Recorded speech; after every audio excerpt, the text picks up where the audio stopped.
ये कहानी है एक लड़के की जिसकी शादी एक छोटे से गांव में एक डॉक्टर के साथ होती है। लेकिन कुछ ही दिनों बाद वो अपने पति और उस गांव से बोर हो जाती है और कई आदमियों के साथ अफेयर स्टार्ट कर देती है। हेलो दोस्तों, आज हमें एक्सप्लेन करने वाला है 2014 में आई मैडम बोवरी।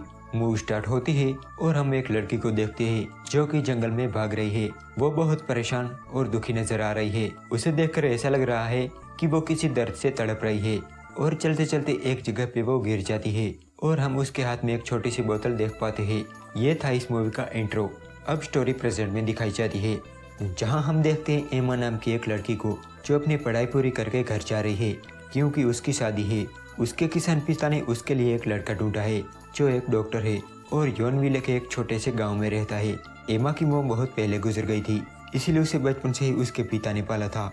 उसकी शादी होती है और एमा के पिता एमा को गिफ्ट के रूप में उसकी मॉम की फेवरेट चीज देते हैं। और अब वक्त आ गया था अपनी बेटी को घर भेजने का और ये मूवमेंट सच में रुला देने वाला होता है। जब एक बाप अपनी बेटी को घर भेजता है तब चाहे वो कितना ही घमंडी और ताकतवर क्यों ना हो, इस मूवमेंट पर वो कमजोर हो जाता है। एक पिता के लिए बेटी का प्यार शब्दों से परे होता है। घर पहुँचते पहुँचते शाम ढल जाती है। एमा के पति का नाम चार्ल्स बोवरी था। शादी की पहली रात को ही हम साफ साफ देख पाते हैं कि एमा अपने पति से सेटिस्फाइड नहीं है। अगली सुबह चार्ल्स बहुत जल्दी उठकर काम पर चला जाता है और यहाँ एमा पूरा दिन उस घर में अकेली रहती है। उसके साथ उस घर में एक नौकरानी भी थी, पर यह सब काफी नहीं था। अकेलापन उसे ले डूबेगा। रात को चार्ल्स घर आता है और सुबह चला जाता है। एक दिन एमा के घर ल्यूरेक्स आता है जो कि एक डीलर था। वो औरतों के कपड़े और तरह तरह के सजावट के सामान लाता है और एमा को दिखाता है। वो कहता है कि आप पैसों की चिंता मत करना, आप जब चाहो दे सकते हो। अब एमा को उसमें से बहुत सारी चीजें पसंद आ गई थी, पर उसने चार्ल्स से बात नहीं की थी, इसीलिए वो कुछ भी नहीं खरीदती। एक दिन चार्ल्स एमा को गांव की सैर करवाता है। वो बहुत छोटा गांव था और एमा को उसमें बिल्कुल भी इंटरेस्ट नहीं था। फिर चार्ल्स एमा को कुछ लोगों से भी मिलवाता है, जहां वो लियोन से मिलती है जो कि एक क्लर्क था। गांव छोटा था, इसीलिए हमेशा एमा और लियोन की मुलाकात हो जाती थी और फिर बातों बातों में वो एक दूसरे को पसंद करने लगे। एक दिन लियोन एमा के घर आता है और वो एमा को उसके साथ सैर पर आने को कहता है। एमा का दिन हमेशा घर और गार्डन में गुजरता था, इसीलिए वो हाँ कहती है और उसके साथ सैर पर चली जाती है, जहाँ लियोन उसे गिफ्ट के रूप में पेरिस का नक्शा देता है, जिसे देखकर एमा बहुत खुश हो जाती है। बचपन से ही उसकी बहुत बड़ी ख्वाहिश रही है। पेरिस जैसे बड़े शहर में जाना उसका हमेशा सपना रहा है। अब इसके बाद एमा और लियोन का अफेयर स्टार्ट हो जाता है। एक दिन जब चार्ल्स सोने चला जाता है तब लियोन एमा को बाहर ले जाता है, जहां वो उसे बताता है कि वो उसके प्यार में पागल है। उसे हर जगह एमा ही नजर आती है, वो सिर्फ उसी का ही है। यह कहकर वो उसे किस करता है, पर एमा कहती है कि मैं मैरिड हूँ। पर लियोन जानता था कि एमा के सपने बहुत बड़े हैं और वो क्या सोचती है। अब रात को एमा लियोन की बात पर गौर करती है। वो दिन में भी उसके बारे में सोचती है। रात को डिनर करते टाइम चार्ल्स एमा को बताता है कि लियोन रुइन जा रहा है। ये सुन के उसे बहुत हर्ट होता है। अब वो फिर से अकेली हो गई थी। एक दिन एमा के घर मार्किवस और उसका एक आदमी आता है। मार्किवस बहुत अमीर था और वो अपने आदमी का इलाज कराने चार्ल्स के पास आया था। तब एमा और मार्किवस दोनों एक दूसरे को देखते हैं। मार्किवस चार्ल्स को अगले संडे उनके साथ शिकार पर चलने को कहता है। वो एमा को भी आने को कहता है। तब चार्ल्स पहले तो थोड़ा हिचकिचाता है, पर एमा के इशारे पर वो उसे हाँ कह देता है। अब एमा मार्किवस के साथ शिकार पर जाने वाली थी, इसीलिए वो उसके सामने अच्छी दिखना चाहती थी। तो वो ल्यूरेक्स के पास जाती है और एक महंगा ड्रेस खरीदती है। फिर वो शिकार पर जाती है, जहाँ एमा और मार्किवस करीब आते हैं। घर आकर वो अपनी नौकरानी से पूछती है कि तुम अपनी यूनिफॉर्म क्यों नहीं पहनती। तो वो बताती है कि मेरे पास है ही नहीं, मैं अपने कपड़े पहनकर खुश हूँ। तो एमा उसे बताती है कि तुम ल्यूरेक्स के पास जाओ, वो तुम्हें जो चाहोगी वो कपड़े देंगे।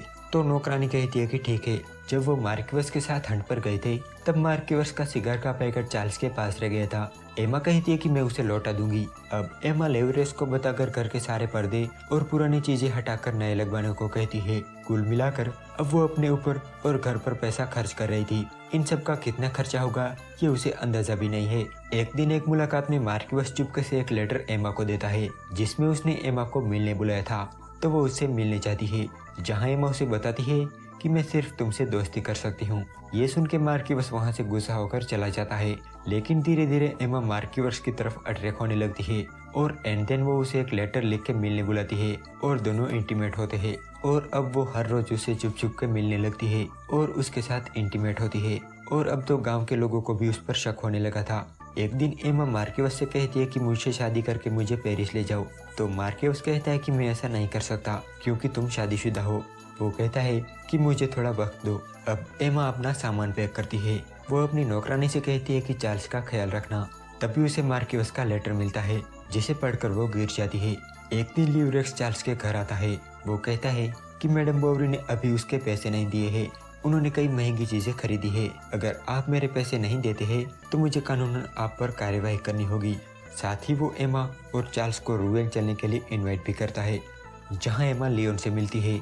लियोन कहता है कि आप कुछ दिनों के लिए यहाँ रुक जाओ और रूएन की सैर करो, यहाँ बहुत कुछ है देखने के लिए। चार्ल्स कहता है कि मुझे तो वापस जाना होगा, पर एमा यहाँ रुक सकती है। तो एमा लियोन के साथ रुक जाती है और लियोन के साथ पूरे शहर की सैर करती है, जहाँ वो लियोन के साथ इंटीमेट भी होती है। शहर में कुछ दिन रहने के बाद वो अपने गांव वापस आती है, जहाँ उसे पता चलता है कि चार्ल्स के फादर अब नहीं रहे। तो वो चार्ल्स को सहारा देती है। एक दिन ल्यूरेक्स एमा के घर आता है और वो एमा को बताता है कि अगर तुम मेरे पैसे नहीं लौटा सकती तो एक दूसरा रास्ता भी है। वो बताता है कि चार्ल्स के पास 14 एकड़ जमीन है और हम उससे समझौता कर सकते हैं। एक दिन एमा चार्ल्स को बताती है कि रूएन में बहुत टीचर है। तो चार्ल्स कहता है कि अगर आप पढ़ना चाहते हो तो रूएन जा सकते हो, और एमा को यही तो चाहिए था। वो रूएन जाती है और लियोन से मिलती है और उसके साथ इंटीमेट होती है, और अब वो हर रोज ऐसा करने लगी। जब एक बार वो घर आती है तब चार्ल्स उसे बताता है कि मैंने वो बिल देखा है, हमें बहुत सारे पैसे ल्यूरेक्स को देने हैं। यहाँ बातों बातों में उन दोनों का झगड़ा हो जाता है। उसके बाद एमा ल्यूरेक्स से मिलती है और बिल देखती है जिसका कोई हिसाब नहीं था। एमा कहती है कि मेरे पास देने के लिए कुछ नहीं है। तो ल्यूरेक्स कहता है कि तुम्हारे पास चार्ल्स की विरासत है। वो रूएन जाकर लियोन से भी मदद मांगती है, पर लियोन कहता है कि इतना खर्च मैं नहीं उठा सकता।